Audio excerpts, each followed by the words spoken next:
On today's episode, we call that the Vexler. Doesn't happen very often, but when it does, it's really It's magical. When I was little, I think that I just annoyed the crap out of my brother. There's 10 years difference. You can imagine a 5-year-old really annoying a 15-year-old. So it was a really scary time for me. So I felt like I finally kind of made my name after 5 years. And then I'm going to take a year off now. And I was nervous that I wouldn't really have a spot when I came back. What are my dreams? yum, delicious, skinny, hungry, cake, fast, scale, nutrition, fitness, strength, longevity, calories, body image, craving, lose weight. What does it all mean? Hungry, adjective, having a strong craving or desire. Stunt girl, noun, one who takes calculated risks to yield extraordinary or magical outcomes. You're listening to the Hungry Stuntgirl podcast. Here's your host, Heidi Germain Schnapoff. Good morning, good afternoon, good evening, whatever time of day it is that you're listening. And welcome to episode 14 of the Hungry Stuntgirl podcast. I am Heidi Germain Schnapoff, professional stunt woman for film and television. And for today's episode, I'm going to take you back to last summer when I took a little pandemic road trip to Utah. And I got to talk to three of the most wonderful, talented, adventurous, kind, patient, very patient, and fun-loving people I've ever met that I know. And I knew that this was going to be the only time I could probably get them all in one place at the same time. It was during a pandemic when they were quarantined together in their Utah home, down and out from work as our business has been shut down for a while. So I seized the opportunity and took a little road trip out there. And this was actually my very first in-person interview that I've done. So bear with the audio a little bit. Not as fine-tuned as I would have liked it to be, but I think we had a great time. And with a negative COVID test and some quarantining beforehand, they invited me into their compound, which was great. Their family just opened their arms to me and opened their home. And for the week, they were just most wonderful, gracious hosts, providing me with myriad near-death experiences, including, but not limited to, paddleboarding in a river over some rapids. And after me only ever having been on a paddleboard for probably 5 minutes prior to that day. Mountain biking, garage workouts, jam sessions. Okay, maybe those last two weren't so much the near-death experience, but, well, for me anyway. But, so I met Luke Vexler in Los Angeles toward the beginning of my stunt career. And I remember working with him and thinking, does this kid ever not smile? He was just super fun to be around, super talented, the kind of guy that would just say, let's try this. And, you turn around and he's, balancing on an indo board with one foot, doing squats and juggling balls and smiling the whole time. But when I moved back to New York, I had the pleasure of meeting and working with his brother Aaron and his wife Caroline, and all equally as talented and kind and so much fun to work with. I've definitely knocked the wind out of Aaron once or twice on Blind Spot, and I've had many memorable moments with Caroline, both on and off set. But I'm going to get right into their interview today and let them tell you a little bit more about what they do and what they've done. But let me just tell you, their credits are a mile long. Their reputation in the stunt industry is that of a class act just all around. I hope you enjoy hearing about their lives, their training, their favorite foods, as much as I enjoyed training with them, telling stories, and cooking with them. So please, please, please, please welcome Luke, Aaron, and Caroline, also known as the Vexlers. Hungry Stunt Girl. This is my podcast. Thanks for chatting with me. I've had some pretty cool people on, but to actually have friends on that I really admire and respect is even cooler, because then I can know more about you, and then other people, like the other 5 people who listen to this podcast, will know more about you. No, it's 5 people by now, maybe like 10. Usually I'll do like a long intro before and pretend like you heard it and you'd say something really awesome like, oh, that was great. But since I have you here, I'm just going to actually jump in and have you guys tell me like a little bit about where you're from and like your upbringing. So with me today, I have the Vexlers. I have Aaron Vexler, Luke Vexler, and Caroline Vexler. And they are in the same family business. And we'll get to that in a moment. But I want to start with where you guys are from, Aaron and Luke. Where Sounds good. Yeah. You were born at a very young age. Tell us a little bit about that. Born at a very young age. So where are you from originally? From Amherst, Massachusetts. Amherst. I can't speak words right now. That's going to be... Massachusetts. We're off to a good It's going start. to be a rough podcast. Yeah, at least we have water. And if I'm correct in saying this, both of your parents were gymnasts That's at correct. some point, and even one generation back further. Yes. So tell me about where the gymnastics started, and then the lineage down from there. Should I take a stab at that? Or you... Go for it. All right. On Luke and I's mother's side, our mother was a gymnast. She went to the University of Massachusetts on a full scholarship. She competed in the 76 World University it was Games? 74, maybe. 74 World University Games? In Moscow. Her mother, our grandmother, was on the 1948 Olympic team. What? Although in those times you had to pay your own way, Oh my goodness. so she didn't go. So she made it to the Olympic team in 1948, but couldn't afford to go. Didn't go. And then on our father's side, our father was a gymnast. He competed for the University of Massachusetts also. Our uncle was a gymnast, and our sister's a gymnast. So And how old is your sister? she's right in the middle. She is 40. 40. And you are... I am 40 and a half. Okay. 34 until September. And Aaron and I actually have the same birthday, 10 years No apart. way. September what? 16th. Put that in there for 10 years. Yeah. September 16th. Nice. I was the worst birthday present he ever got.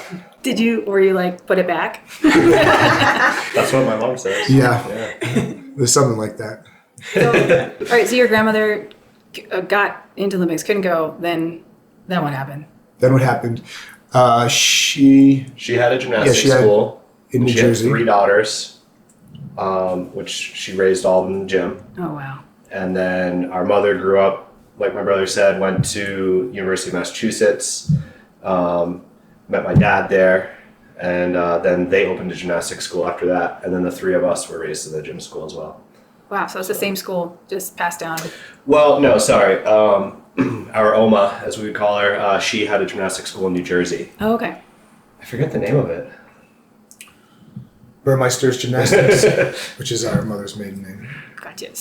But there are generations of gymnastics schools, maybe not the same exact building or whatever, but now they're in Massachusetts. So. Right. So our parents opened up their own gymnastics school in Massachusetts Got after it. college, and they raised us in the gym. And So both of your parents are gymnasts. So your mother from the Olympic mother, and then your father also was a gymnast. yes, and his brother, our uncle, he competed for Penn State. Oh my goodness. And was an NCAA rings champion. So both of your parents and your father's brother, Yes. all gymnasts. Yes. Wow. Okay. Sisters. And your sister. Yes. So, and now you guys, and then anything cool happen when you were growing up besides gymnastics? I mean, I'm kind of focusing on that because that seems to be like the thread. But then from when you guys were younger and growing up. Well, I would say that we always, I would say coolness maybe as it applies to this podcast would be that we were always sort of encouraged to learn anything, and it was, and for us it was a preference to always like something physical and performing. So our folks always sort of stressed, participating in a lot of different things. We did a lot of water skiing and horseback riding, gymnastics, and skateboarding, and all that sort of thing. But Juggling. But you guys went to school as well. Like you both went to the same school, right? We both went to Temple University. Temple All Ford. 3 of us. Yeah, and Caroline. Yeah. That's where you guys That's met. where we met. Yeah. Caroline's the lucky one that is married to Aaron. They're both lucky. Big one. Aaron wins. She's the big one. No, she's. Oh. Well, then let's go back to Caroline because we'll meet up in the middle then because there's so much to talk about from even the moment that you guys met. So where are you from in your family and stuff? I'm real good with words right now. What's happening? Well, I grew up in Connecticut. I was an Army brat before I grew up in Connecticut. So I was born in Italy, and my dad moved around a lot. So I lived in New Mexico and Illinois, and then finally moved to Connecticut. We lived there. I danced, and I was in theater there, and not so much into sports. I did not do gymnastics. I wasn't a gymnast. Dance. Dance. What kind of dance? Mm-hmm. Tap, jazz, modern, a little bit of everything. Hip hop. Hip hop. Yeah. Hip hop. Towards the end, and I actually went to Temple University for dance. Oh, okay. So I had my BFA in dance. Nice. Mm-hmm. I was on the dance team there, the Diamond Gems. Diamond Gems. Yep. Temple Diamond. And that's where I met Aaron. You were on the dance team? The gymnastics team and the dance team shared training space. So we were in basically the dance team practiced in the basketball arena, and we were in a gymnasium right off the basketball arena. Yeah, so we could always hear their music. You're like... Had eyes on him. You had eyes on him? Yeah. Then what? Okay, who made the first... Like the tallest gymnast I've ever seen. Got it. You're like, he's tall. Who's that big guy? So wait, 5'9". you approached him? How'd that work? Yeah, I think I did approach you. Back then I feel like we were... You'd go out like in groups of friends. Mm-hmm. Back in the early 90s. You'd go out in groups of friends, and then those groups of friends would kind of like break off, and then you'd see who you'd end up with that night. Oh. I mean, wow. You go out with a group of your girlfriends and then meet up with a group of your guy friends, and then that's how it all kind of happened. There was no online dating back then. Well, this is, Yeah. you're swiping Facebook. left and right. There was as you're no walking. Facebook. Texting. Yeah, no Instagram, no Snapchat. Sexting. Yeah. No sexting. Wait, did we have phones? No. No, we didn't even have cell phones. Wow. Yeah. How did you survive? School. How did you do it? I don't think I did either. I was very analog up until even after college. I had like a Nokia phone that doo-doo-doo-doo-doo-doo. That one. Yep, and I had Daffy Duck on my phone. Yeah. That was the first phone I had, I think, toward the end of college. But so you guys met, then how did you get into what is now all four of us, your career? That's a good story. Well, it's kind of, can I answer this one? Yeah.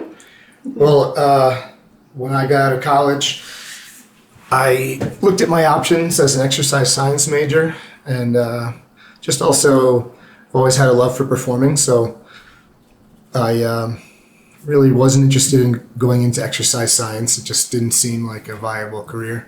And I had taken a business writing class that I wrote a resume out for. That was the assignment, to write a resume, and you could find any job listing that you wanted to write the resume for. And I didn't really have any qualifications except for gymnastics. So I wrote my resume for this production company up in New York called Anti-Gravity, and figured I'd just send it in. And so 4.5 years into my college career, I took a semester off and worked for them, where they actually acted as my agent, and I went on a cruise ship, and I did a 6-month stint on the Celebrity Galaxy. Oh, no way. And learned how to perform like at a professional level, because I really had no idea what I was doing. But I was able to use my gymnastics to kind of fill in the gaps. Anti-gravity. And and that was kind of how it all started. And then from there, the live circus performance, we had our own circus company for a while. That transitioned into live stunt shows, 2 live stunt shows, and then into the big leagues. That's cool. You stumbled into stunts. And you're like, hey, I'm doing this thing with stunts. Maybe you should do it. Like, you were the first of the 3 of you to kind of get into it, or? Well, you kind of started. We started trying to get Luke some professional work, because he was such a good acrobat and dancer and gymnast when he was in college. In high school. Yeah. So before that, when you were working for Anti-Gravity, they were doing a show called. They created a show called Crash Test Dummies, which was like and it was off Broadway, right? Yeah. Like an off Broadway production. So my parents and I drove down from Massachusetts down to New York, and I remember watching them perform. And they all had they had to dye their hair blue for the show because they were literally playing like crash test dummies like you would see in a car or whatever. And they had these really cool jumping stilts that are literally stilts you walk around on as if you're like a painter or something like that, but instead of just solid stilts, it's made of like a bow. So as if you're standing on top of like a bow and arrow. And so now the whole world is your trampoline. You can just jump around, flip around wherever you want. And they performed on these in that show. And I remember having really good seats and just thinking it was the coolest thing ever. And then I think the next time Aaron and Caroline came up to Massachusetts to visit, he brought a pair of those stilts and he left them with me. And I didn't take them off for like 2 weeks or something like that. And then at the end of those 2 weeks, I sent a video to Anti-Gravity, and Anti-Gravity hired me for their next job, which was the 2002 MTV VMAs. Oh my God. So it was just kind of slingshotted right into the next thing I knew. I was at a rehearsal with like P. Diddy and Busta Rhymes and Usher. And well, you also went to Temple, right? So yes, I went to Temple, after they did. But you were in high school when you did that. I was in high school. When you did that show. So that was before college even. Yeah. And you went to college after. Yeah. Wow. That's impressive. So then when I was in college, they were already involved in stunts. Their careers had already progressed to that point. So Aaron I showed a lot of interest in it, so he kind of advised me, well, why don't you do like a film major, or why don't you do this? And then I kind of had the similar background with doing an audition for live shows, and then live shows got me enough credit for them to get me a job. That's crazy. And then when did you kind of break into like the film and TV sector of things? Wow. My first stunt job was in 2004 for Court Hessler on a show called Third Watch. And I had kind of just, I was lucky enough to do an Actors Equity show, and I paid my dues for a year, and I was able to get into the union myself. Yeah. I borrowed money from you. That's right, you did. So I borrowed money to pay. Oh, no way, really? To get into the union. I didn't have any money, and I borrowed some money from her to get into to pay my union card so I could work. I don't know how I had money, but well, so you can't, just for anyone that's listening, in order to get a job in a major show, television, film, whatever, SAG-AFTRA is our union, and that's how you get work. And you're lucky, well, not lucky, you worked really hard to get into a union, and good on you for just using that. What about you? What about you, Luke? Getting into the union? Yeah, same. I did my 3 vouchers. After Temple, probably a lot of it had to do with, I moved to LA, and probably a lot of it had to do with, after doing Anti-Gravity and then Temple Gymnastics, I feel like a lot of people are asking me, like, aren't you ever going to do anything different than your brother and sister-in-law? And so I wanted to still do the same thing as them, but I guess I tried to switch it up by going out to LA. And I booked a job at the Waterworld Stunt Show at Universal Studios Hollywood. Oh, Waterworld, that's which right. was a blast.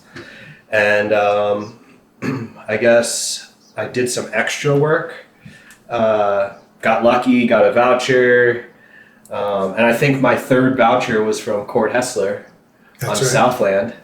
And I was for skateboarding. They needed somebody who could skate at a skate park and bowls and stuff like that. And I just remember being so stoked that I had it in with the stunt coordinator. I was on like a specialty background contract, but I got to like hang out with all the stunt guys the whole day, which I thought was like the coolest thing ever.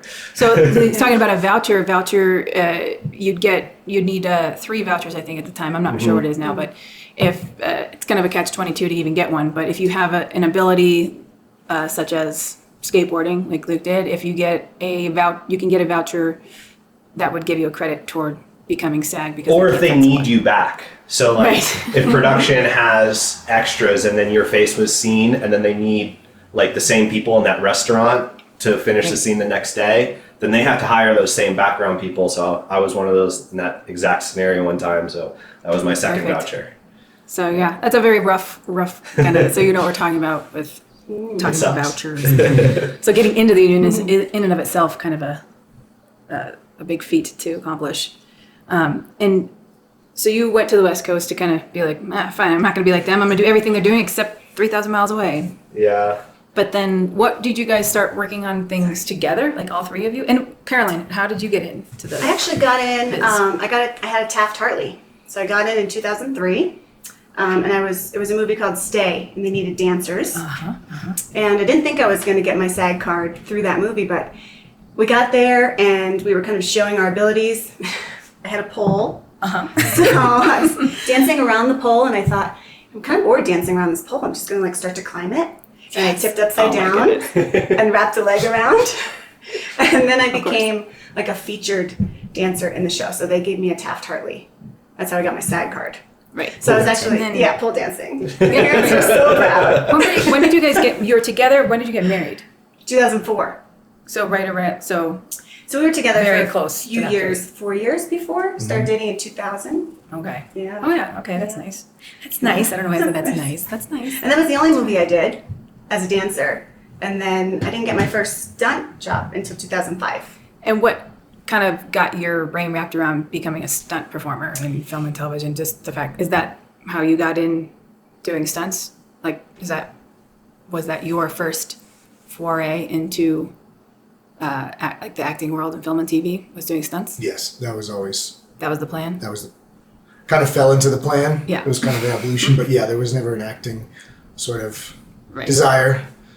And for you, was there an acting desire, or did you just like the physical? Kind of just fell into it too. At the time we were, I was training aerials and doing a lot of aerial shows. Okay. I was an aerialist for about 8 years, traveling and doing live shows. And one of my friends that worked in anti-gravity started dabbling a little bit in stunts in movies too. Oh, okay. Kim Murphy. And she started doubling Uma Thurman on a movie called My Super Ex-Girlfriend. Okay. And it was a lot of flying. They turned into superheroes in the movie. And so Anna Faris needed a double who was comfortable in the air. So it just kind of was like an easy transition for me, Right. Coming from the aerial world. That was my first job. And I ended up, working like 8 weeks or something crazy. Oh, wow. Making a ton of money. And I was like, I think I like this stunt thing. I'm going to do this. Yeah, I can do this. I can do this. I was really fortunate. But you had been on set as a dancer before, so it's, you had both And as an experience. aerialist, we used to do commercial work. We were in a, Dunkin' Donuts commercial, spinning fire. Like, we did a lot of circusy fun. stuff. So. Circusy stuff. What other circusy stuff? You do aerial things, and what? You talking about fire? What about fire? We just did a little fire poise swinging for a Dunkin' Donuts commercial. We were in an oven when the person opened the door. We were all in the oven with fire. For the hot oven sandwiches that came out, the melted sandwich. Oh, I have to go back and look. I'm gonna have to put a link in the show notes for that because I need to find that stat. That's hilarious. Good luck on that. Those That's dream 16 jobs. years ago. Yeah. 17 years ago. You should still be getting residuals, right? Yeah, that's good. Same. And then when did you guys? Was there a project that came up where the three of you worked together at some point? Was it Noah was the first one? Movie. I don't know if it was before Noah, but Noah sticks out. Yeah. Because you were still living in LA and you were living in our basement during Noah, and we worked. We probably worked about six weeks and nights or so. Something like that. Something it was like like that, yeah. All three of us. Our first day was early September. And it was a day. And it was like hot. Yeah. And then as the movie progressed, it got colder. Oh, that's it was like right. hot. It was like hot when you would get to work, and as soon as the sun would go down, it would start to get cold. Yeah. There's a lot of It stuff was in work the in rain. Yeah. It just Yeah. rained. Well, Noah's Ark. Yeah. That's crazy. Yeah, I heard. I think I kind of came back to New York when right in the middle of all that Noah business, and I just remember hearing stories about it just being cold and wet. And It's a rough good one. thing you guys had stunt people there for all that It was fun. stuff. It was fun though. It was a Yeah. We took one car, the three of us. It was nice.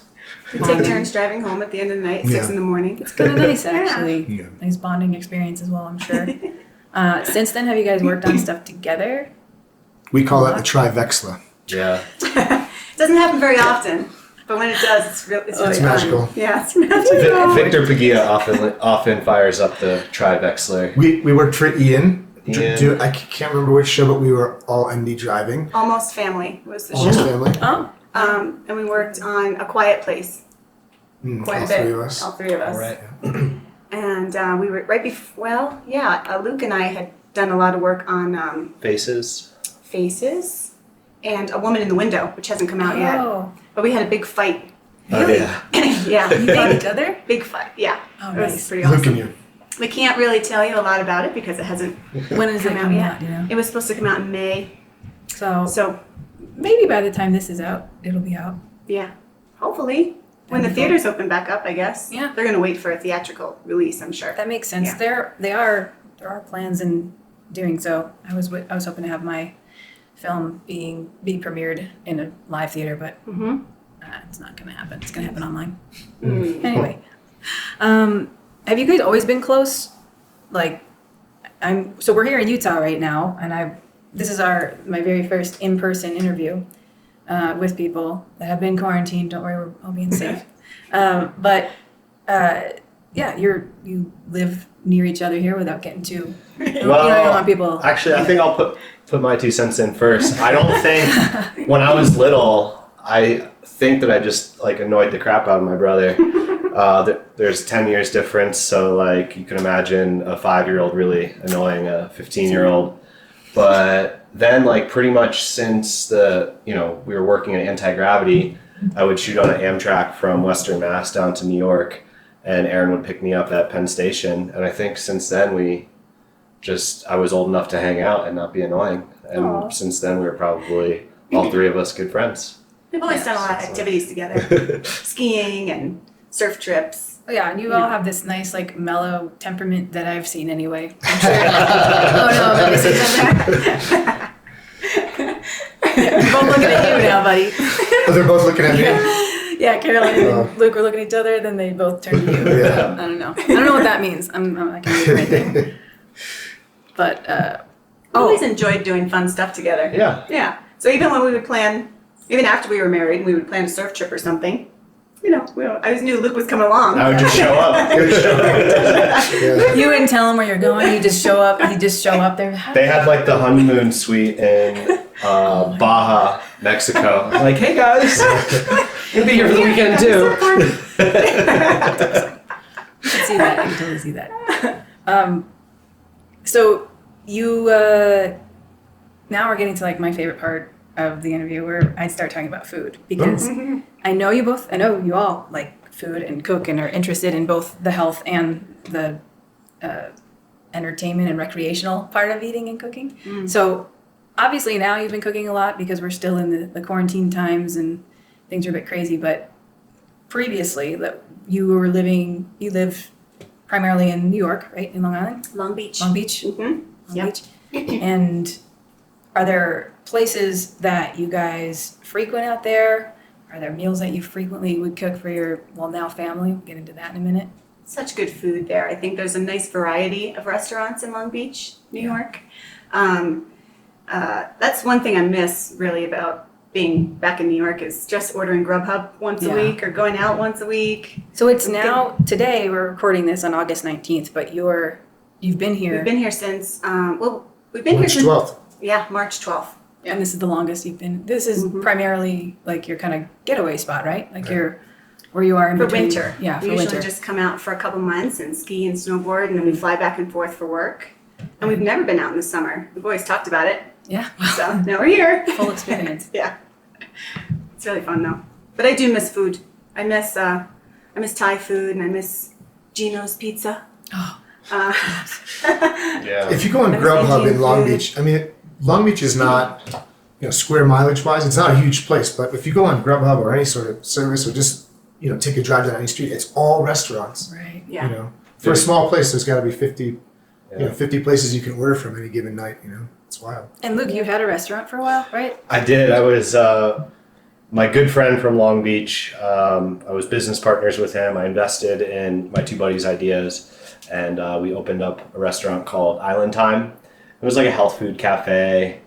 Like the avocado toast, I think was the number one seller. Of course, kombucha. Yeah, kombucha on tap. And we did okay. It was a learning experience for me personally. Would you eat there a lot? as well? Oh, I ate there all the time. That was the best. Yeah. You're That number was- one customer? I was into quality control, so, while I was nailed it. busy with, stunts and things like that, I wasn't too hands-on with the restaurant, but I sure did at least grab breakfast from there if I was going into the city to work or something like that. So I was always there eating. Loved the good food there. Loved the owner's discount. I could eat a meal for pretty cheap. Yep. We ended up selling the restaurant, luckily, super lucky, back in December Right. December 2019. 2019. Yes, right before COVID. Oh. So Hey, sorry to interrupt, but I could not wait another second before telling you about Pittston ketchup. It's grilling season, so you're probably going to want to stock up on my favorite condiment of all time for anything you might be grilling. Meat, veggies, beyond impossible meat garden burger dogs or whatever. Anyway, it's delicious, simple, easy to pronounce and digest ingredients make this amazing ketchup the perfect addition to any meal. You can get a discount if you go to www.pitstonketchup.com. That's PITTSTONKETCHUP, the way you spell ketchup.com, and use code Hungry Stuntgirl at checkout. Okay, back to the show. got pretty was lucky lucky. with that one. Yeah, really lucky. It's hard to Timing is own a everything. restaurant in Long Beach. I think that the rents Regardless, are high. yeah. It's very seasonal. The Yeah. population of Long Beach drastically changes between summer and winter. Yep. And so, yeah, it's a tough business. Did really For well sure. though for the time that you had. Yeah, we made the New York Times. You did? Yeah, there was a New York Times article that had one sentence saying, check out Island Time. They did a whole thing on Long Beach, but, it was That's cool. Say that. They make copies laminated. That's what I do. Yeah. Newspaper articles. Yeah. You never know. So before the restaurant came a couple of kids. When did you have your how old's your oldest? You have two kids. They'll be 9 in September, 9 and and Kylie just turned 6. right. Yeah. So 9 years ago. What year is it? 2011. No. And then no. 2014. There we go. They were born. The numbers. Wow. Annoying. Nine. But Yeah. how did that change your? Well, I'm sure it changed both your careers and your lives in some way. But clearly, you're still in the business. Your kids are alive and and well. I can attest to that. And they're pretty awesome kids too. Thank you. So how did that kind of change? Obviously, change the dynamic, but how much so, and how quickly did it take you guys to adapt and for both It of you was to stay hard, working? when I was pregnant with Caleb in 2011, I had only been doing stunts for about 5 years, really. And I'd take 9 months off. So it was a really scary time for me. So I felt like I finally kind of made my name after 5 years. Right. And then I'm going to take a year off now. Yeah. And I was nervous that I wouldn't really have a spot when I came back. But I did, and I had some really good relationships with coordinators, and I think that the coordinators that are parents too get it, Yeah. Mhm. So I came back 7 weeks after I had Caleb. Oh wow. What was it? Do you remember your first thing back? Was it Batman? Yeah, the big The Dark riots, Knight. yeah. The Dark the Knight. big fight on Batman. Wall Street. Yeah, 7 weeks. 7 weeks. 7 weeks. Weeks Yes. after having your first child. and I had a C-section too. So, and that scene it was a lot of like sprinting and fighting, and I remember after those 2 days thinking, I probably could have had a couple more weeks to rest because, it was 6 o'clock in the morning and we're all lined up and we're, ready to go. We're sprinting towards each other, full blast fighting. But it was great. It felt good to come back and see everybody. And I spent a lot of time pumping breast milk in the trailer every couple hours. I have a story of Shauna Thibodeau. First time I met her, she's like, "They're not normally this big. I have to go pump." I'm like, "Nice to meet you." Yeah, that's part of it. First Yeah. time. Wow. But And then- everybody was really understanding and supportive, and it was good to come back. then 3 years later, you're like, "Oops." Oh, I another guess- one. well, let's see how this We're one- gonna do it again. How'd that go for you? And that went really well too. I forget. I came back 6 or 7 weeks after that one as well, and she was a C-section as well. Oh wow. Yeah. I think it's uncommon to not have one after you've had one. Yeah, you could have. I wanted to have a VBAC. It's called a VBAC, a vaginal birth after C-section, but she was breech. Oh And well, yeah, that's she was not flipping. no. So, but I knew what I was getting into, and I knew how to take care of myself after the surgery. right. So, and how to prep for work. Was he helpful? He was really helpful. Is he helpful? Making This guy? sandwiches. He actually rigged up a hand loop in our bed so that I could pull myself up at night and reach over and grab the baby to nurse him because I didn't have the strength to like pull myself up. He rigged a hand loop on the side of the bed. That's love. Yeah. That is love. Love It's incredible. form. Using, what you know about your skillful. partner. Yeah, that's love. And how does it compare having 2 kids now? Is it like easier, harder, or just different? I think It's for now both that of they're you. both in school too, can talk. we have Okay. a great team of people that help us. It takes a lot of Takes a village. scheduling. Yeah, it does take a village. We have great babysitters. Our babysitters actually had children that were child models, so she totally gets it too. I'll be like, oh, I think it's going to be a short day, and then I'll call her 12 hours later. I've been on set for 12 hours. She's like, don't worry about it. Everything's fine. Got it covered. So, but you do need a team for sure. His parents always come and help the Yeah. last minute when we get those last minute jobs. Do they love it? They do. They love being the ace in the hole. We had them out on the finest hours on the Cape, on Cape Cod. Our nanny, I think her son was in a wrestling tournament or something, and it was last minute. And I had been up there working on the finest hours for a while, but they had offered Caroline a job for a week, and we couldn't turn it down. And Kylie was very young. She must have been 3 months? Yeah, she must have been 3 months old. And so we just had the folks come out, got them a hotel room, and had to like beg and plead with my father because he wanted to be an extra. And it was an all-night scene.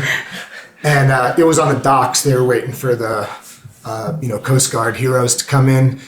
And he wanted to stand there all night in the freezing cold on the Cape in November. And I told him no. He broke his heart. I think he was happy once he found out how cold and long the nights were. But we they always come through for us, and we're really grateful for that. And my parents too. They're really close. Connecticut and Massachusetts, like they're just a car drive away. So if we have an emergency, we know we're covered. Yeah. That's Well, how good to about know. for Now You See Me? You guys, like, Caleb was only a few months old and you flew him down to New Orleans. I brought a nanny with me. Yeah. And because I was going to be there for a week or 10 days. So I brought a nanny and I got her a hotel room. And, you just make it work. I love my job. I love performing, and I also love being a mom. So I really just try to make it work. You love that. I mean, I can tell that you love being a mom and you love being a dad. I mean, you're just so great. Thanks. And with your kids, it's really nice to see. Do you think you're going to have any more? Well, thank you. Nope. One of each? Yeah, one of each. That You don't want to window be is outnumbered. closed, shall we say? Got you. Say more. That's great that you guys are, and are your kids also, are you encouraging them to kind of be physical or just whatever they want to do, kind of supporting that way? We're trying to steer them gently in certain directions, I'll say. I mean, we're sitting here, 200 yards from a ski lift right now. So they don't have to ski if they don't want to in the wintertime, but there's really not much else to do.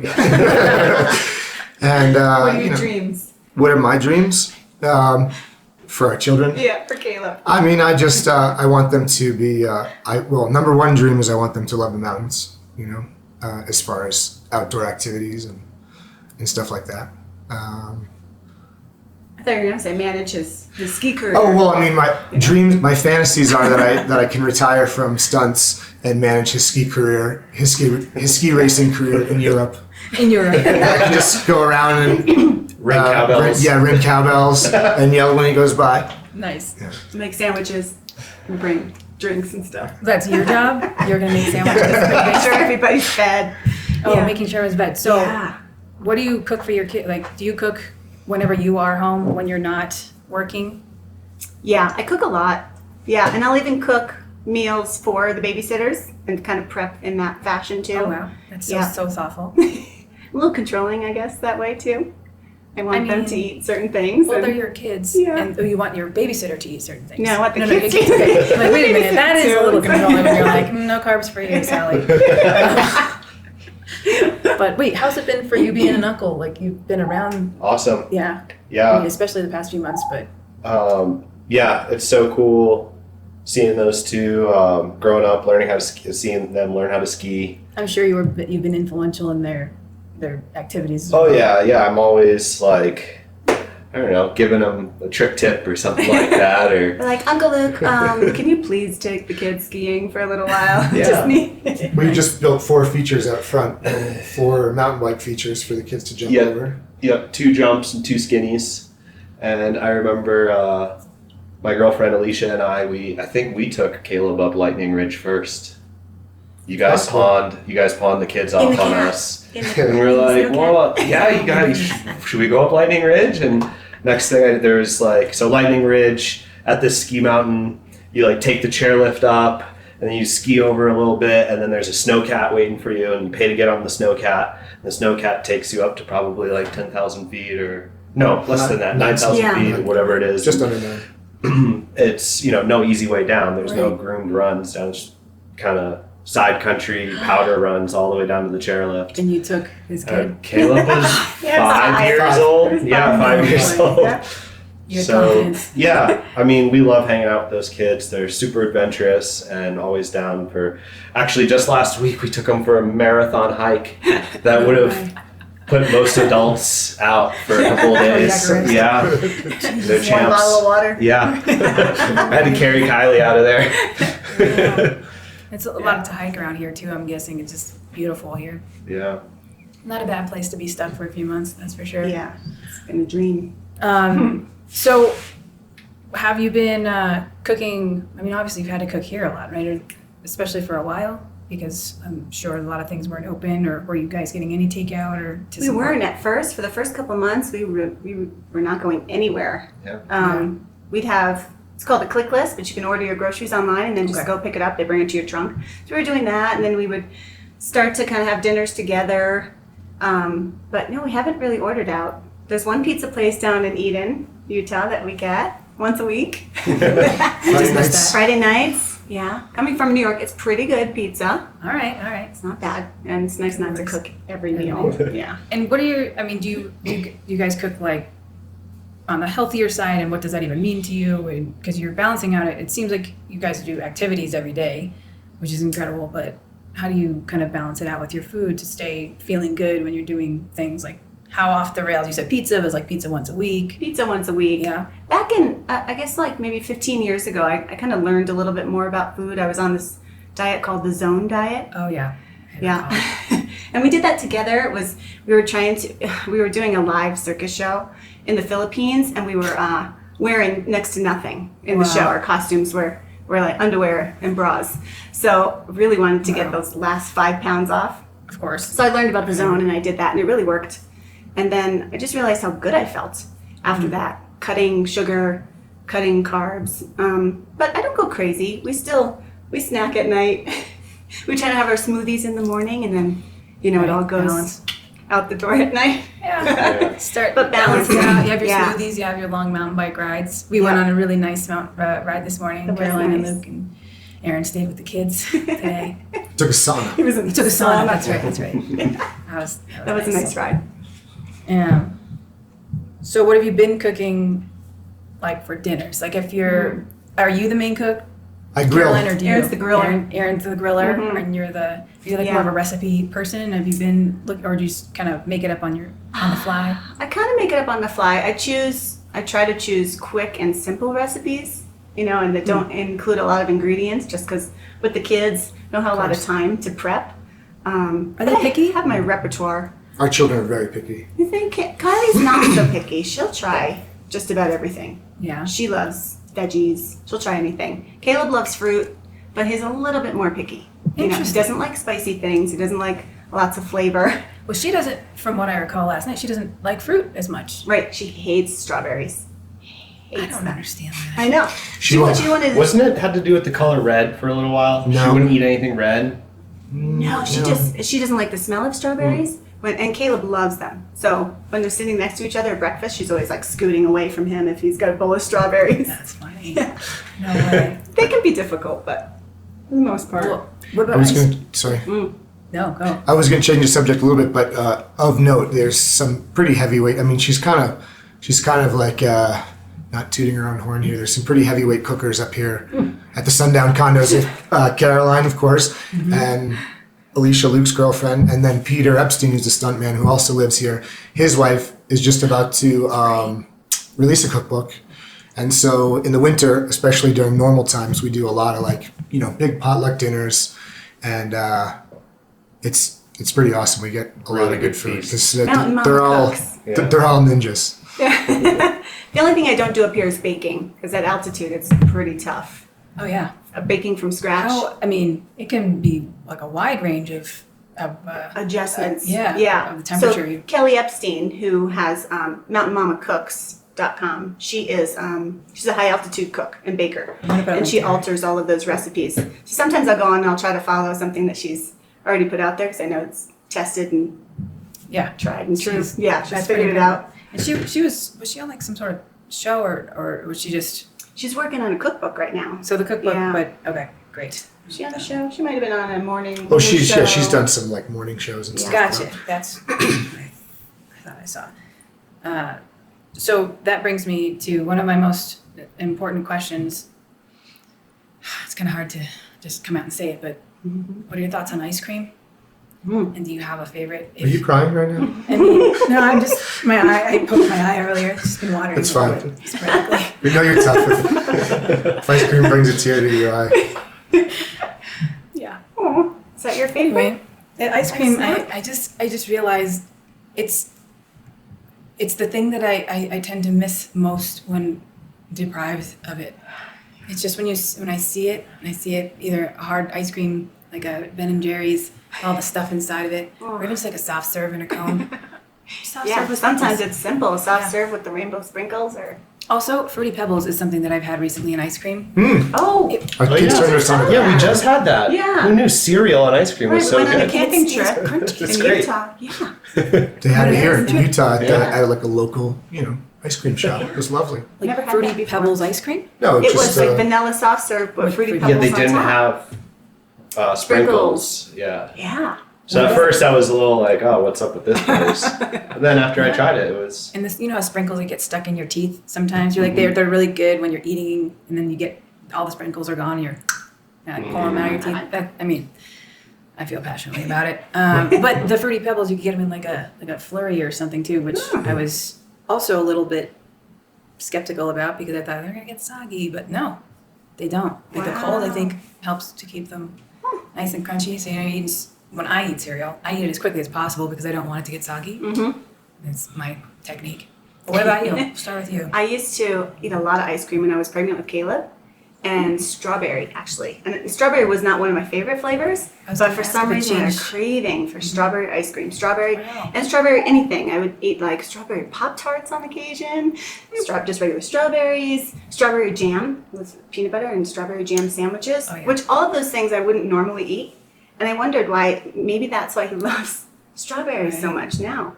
It's kind of wild. Interesting. Did not know that. But I used to eat strawberry ice cream every night towards the end of my pregnancy with Caleb. You used to professionally serve ice cream too. Oh, that's right. That was my first job in high school. Oh, really? I was an ice cream scooper. I had a giant ice cream scooping muscle in my forearm. I've heard that happens. Yeah, just scooping all day. Where were you a It's scooper? Faded a little bit. The Sun Valley Beach Club in Stafford, Connecticut. Sun Valley Beach Club? Sun Ice Valley cream Beach Club. scooper. Yeah. Wow. Did that for a year. Well, for a summer. Yeah. Well, for a season. For a season. Yes. Yeah. Was that, okay, so before the strawberry ice cream, had you had other favorite flavors of ice cream, or was this just kind of a pregnancy thing and then I currently? love mint chocolate chip and coffee ice cream. Two solid choices, I have to say. Have you ever had an affogato? No. What's that? It's gelato, vanilla gelato, and you pour espresso over the top of it, and it's the hot and the cold. And if you like coffee ice cream, it's like you're eating coffee ice cream, but you still have the nice warm espresso, and you still get like the nice texture of the gelato. That sounds good. I wonder if I can get that here. Eden. There was just a flavor. We just had ice cream down in Eden. What was that flavor? It was a new flavor. I'd never tried it. Can't remember. You had it? Yeah. We'll have to add it later. What about you? My favorite usually is cookies and cream ice cream. I think I've always been a cookies and cream guy ever since I tried it. But ice cream wise, I would say my favorite thing would be Eggo waffles, not like the thick one, not the home style one, just the regular Eggo waffle. Toast that up, and then regular vanilla ice cream, and you scoop it you don't want to, you put just enough, like thin, you scoop it thinly and you put it over the entire Eggo. So every In the bite, nodules. you get it in each one. Anything on top of that, or just waffle, vanilla? No chocolate syrup, no nothing. Nothing. You could eat that for Sounds amazing. breakfast, lunch, and dinner.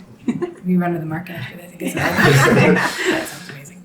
Are you an ice cream person? Yes, I'll do cookie dough for hard ice cream and vanilla soft serve with rainbow sprinkles. That's it. I don't like chocolate ice cream. I'll eat it, but I wouldn't choose. If you had me choose, I would never choose chocolate ice cream. But sometimes Alicia gets chocolate ice cream, and Yeah, I'll eat it. I have to be in the mood. Once a month usually. Yeah, I like chocolate Oh, stuff. yeah. I'm definitely with you on the vanilla with the rainbow sprinkles. yeah, it's classic. I love it. Okay, so last two questions. You have all the time in the world to cook something, and someone just gives you the ingredients. What would you make? Or if you love a meal, this is like for all three of you, if you love a meal that takes a very, very long time to eat. So either you can answer either of those. I didn't really understand the questions. What you would make if you had all the time in the world. Right. If someone said you can make anything, what would you make? Or if you're not much of a cook and you don't really want to make something all day long, but something that you like to eat that you know takes all day long, takes a long time to make. That was a very strangely worded question. You're right. Sorry. I'd make probably a lasagna with a homemade sauce. Would you make the noodles? Like homemade I've noodles? never done that, but I would like to learn how to do that. Yeah. Pasta seems to And be now I just do, like a jar of sauce. But if I had the time, I would make a nice homemade sauce.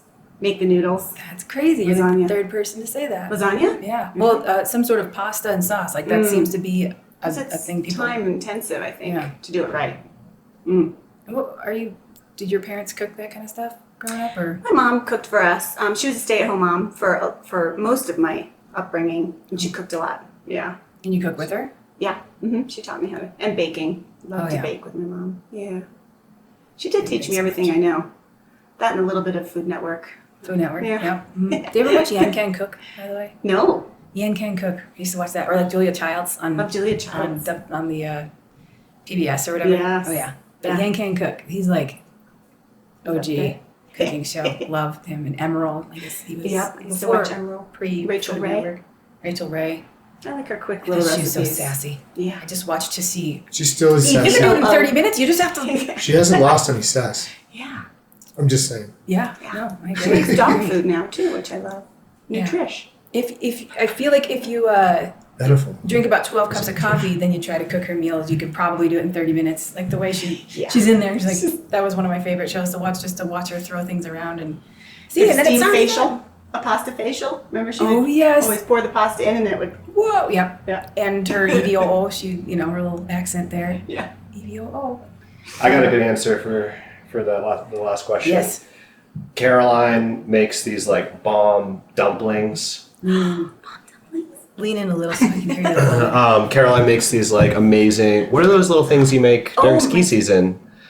It's The sausage wontons. the sausage wontons. Sausage Holy wontons. crap. That's my easier than you God. think. Really? Yeah. Oh my god. Okay. So good. That and mac and cheese. Well, if I have to make it, I would do the Kraft Blue Box Right. mac Well, and that would be cheese. like a quick, like the quicker meal of if you Well, want. I mean, let's not judge my level in the kitchen, okay?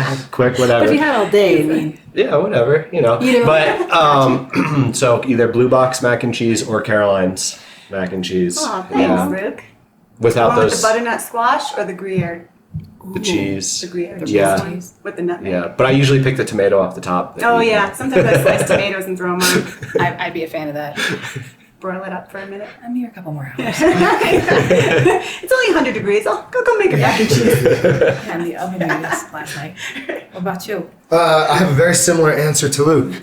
I would have Caroline's lasagna, and if I was forced to make something myself, it would be it would be ramen noodles. But what's the new flavor now? I was gonna say that meal that you made for me when I got my official first stunt job. Oh, I once made her a proper meal in What? 2000. Was it 4 or 5? 2004. 4. It was like a angel hair pasta, right? Uh-huh. Yep. And a sausage spaghetti sauce. Yep. And He added the sausage to the sauce. yeah, I made like some separate. peppers and onions sausage. Yeah. Made a little sauce, and then like an iceberg Salad. lettuce, a proper American iceberg lettuce salad. Yes. Yep. Bottle of wine. Yep. Bottom line is the other. that I was was when I just got seeing my dollar first signs. stunt job. I came home and I was like, And I got hearts. the job. Aw. Hearts and dollar signs. Aw. Yeah, you're really good at that dinner. You should do that again. Yeah. Maybe make it a solid 20 years. 2016. 6 years, Yeah. right? Yeah. To 2026. 2026. 2024. 24. Yeah. Yeah. 2004. That would be 2024. Yeah. That's good. And you kind of already answered the next and last real question, which was, what would you make that be super quick? Either make or kind of assemble, as it were. Because you guys like work all the time. I'm sure you have to make things quick sometimes in the morning, or if you're not getting food at I'd work. just say like my favorite kind of snack food. Yeah. That's Do quick. that. I would choose over anything sweet. I would choose loaded nachos and a cold beer Oh my goodness. over any kind of. Yeah, because you can load that up, make it Brownies, quick, and get to it. Get home at Yeah. night and just throw them. Pound that beer Cheese. first, and then you have the nachos. Oh, okay. Yeah. So you don't. Yeah, maybe on the second one. Okay. As long as we're being honest, my big go-to is I'll take a big bowl of cottage cheese and then just scoop them with either Ritz crackers or wheat thins. Triscuits would be like a last resort. Just because as a last resort. All right. Triscuits fair are for other types of cheese, enough. What kinds of cheese? like cheddar or Hard cheeses. hard cheese. hard- Yeah. Yeah. Like, yeah. Or spreadable cheese. Or that's true. I do like a Triscuit with like a nice spicy Parmesan. Like a with Boursin it. or something. Oh, but that's like the other direction. Oh, right, that's a soft cheese. That's soft spreadable cheese. Soft spreadable. I just think its main factor would be volume of crackers eaten. It's like Triscuits, how many are you going to eat? I mean, depends on the day, right? Hurts your, I'm just saying like Oh, mouth-wise, it's going to carve gonna you cut, up. cut. You're absolutely So right. You have to consider that. I'm going yeah. with wheat thins or Ritz on a Ritz, daily I'm a basis. Ritz fan. Do you ever have canned fish and crackers? Is that not a thing? It was such a big thing for me growing up. My dad would have a sardine can, crackers, and maybe some mustard. And just, I don't know, never turned off by it. Some people just totally, they make this face, this one. When you say that. Yeah, my All dad three of could us. eat sardines out of the can. Yeah. But I'm not a big fish eater. All three of us share a general distaste for fish. That is Which unfortunate. is weird coming from New England. Yeah, yeah. that is unfortunate. Not even the lobster. What about you? I mean, was the craft kind of it for you for a short meal, or is there something else? Well, no, I think probably a go-to would just, slice up a cucumber, put salt on it, olives, cheese, Yes. crackers, and just kind of make like a little grab plate. Little crudité. Yeah, and that usually I think that's probably my quick go-to. But I think like because gymnastics was like so big at least for me, growing up, trained every night from 6 p.m. till 9, and then when I was a little older 9:30 p.m. So like, getting home from school around 2:30, 3 o'clock or whatever, and then my parents working at the gym school, and then having to get me ready for gymnastics. Sorry, Pause. that's mine. Pause for a moment. Pause for phone. We'll come back to it. All right. Took a weird 5 and 6. What was it? Oh yeah, so trying to get ready for gymnastics in the evening, after school.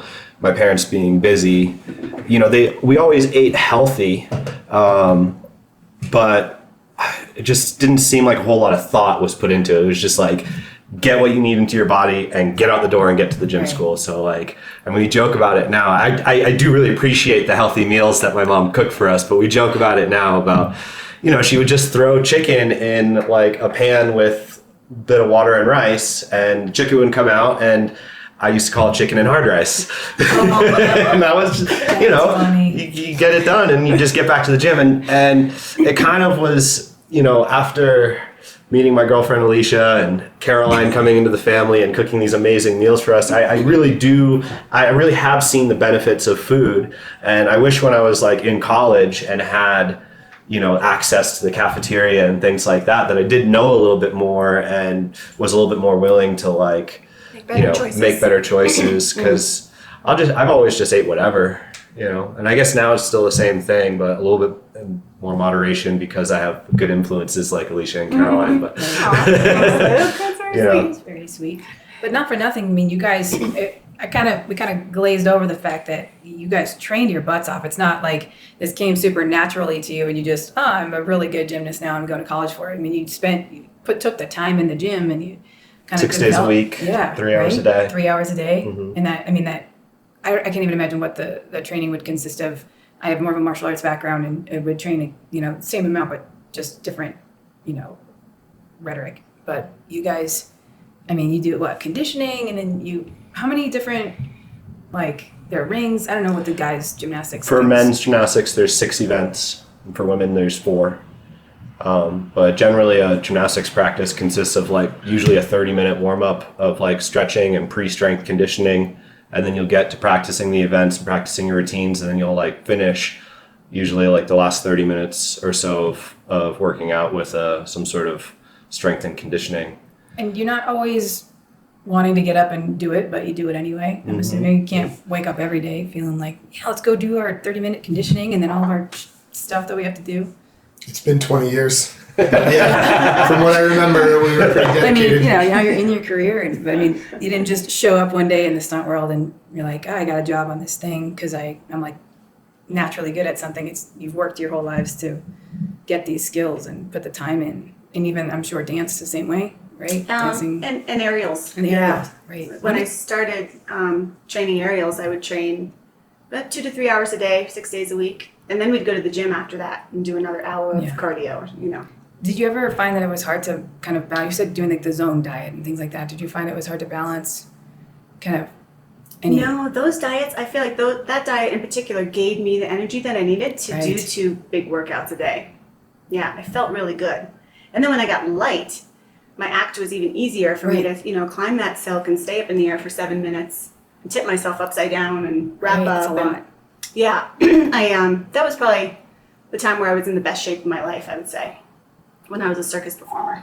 So generally, eating better makes you feel better, which makes you perform better. Yeah. All that. Yeah. Well, thanks, guys. I kind of circled back around to. I was curious to see what the training was like for you guys growing up. But thanks for doing this. And if people want to know more, do you have social media things that people can see your stuff on? Sure. Are they public? Absolutely. Or we have Instagram. Yep. I have Start an with you. Instagram page. Caroline. Caroline Vex. So Caroline Caroline Vex. VEX. At Caroline Vex, and that's Instagram. Instagram. Yeah. Do you have You one? might see a little bit of mom stuff on there too, but You're a real person. Yeah. And people appreciate that. I'm at VEXXX. That's a good one. That's a good one. That was Aaron. Mine's Luke Vex. Well, there you have it. The Vexlers. I got them all in one place in the same room, and it's pretty freaking cool. So thanks, guys. Thanks Thanks you, for having Heidi. us. Thanks for coming out to see us. Bye for now. Bye for now. Baba Booey. Bye-bye. Hey, thank you so much for listening to the Hungry Stunt Girl podcast. If you have any questions or comments, feel free to contact me at heidi@thehungrystuntgirl.com, or you can check us out on Instagram or Facebook at The Hungry Stunt Girl, or on Twitter at Hungry Stunt Girl. New music has been written specifically for me by my good friend and amazing composer, Colin Bell. And hey, if you are digging this content, please subscribe, rate 5 stars wherever you are listening to this podcast.